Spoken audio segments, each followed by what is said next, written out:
पैगंबर मूसा ने रब्बे जुल जलाल से पूछा, ऐ मालिक, तू अपने बंदों पर कब मेहरबान होता है? रब्बे जुल जलाल ने फरमाया, जब उसे बेटी अता करता हूँ। पैगंबर मूसा ने 3 बार पूछा, तीनों बार यही जवाब आया। और मजीद फरमाया, जब बेटा अता करता हूँ तो कहता हूँ जाओ बाप का बाजू बन जाओ, और बेटी को बेचता हूँ तो खुद उस बाप का बाजू बन जाता हूँ।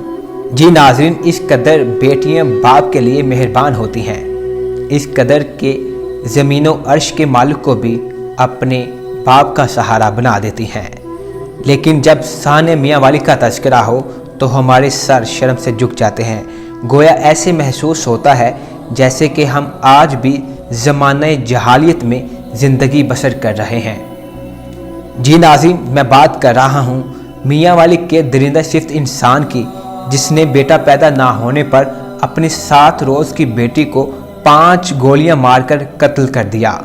जी तो चाहता है इस दरिंदे से पूछूं, तुम थे क्या? उस बच्ची का मालिक तू था क्या?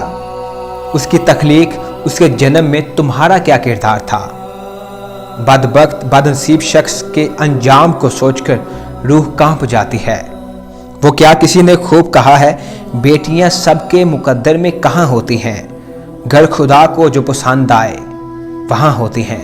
नाज़रीन, उम्मीद करते हैं कि आज का ये व्लॉग आपको पसंद आया होगा। इसी के साथ अपने मेज़बान शाफी मुगल को इजाज़त दीजिए। अल्लाह हाफिज़।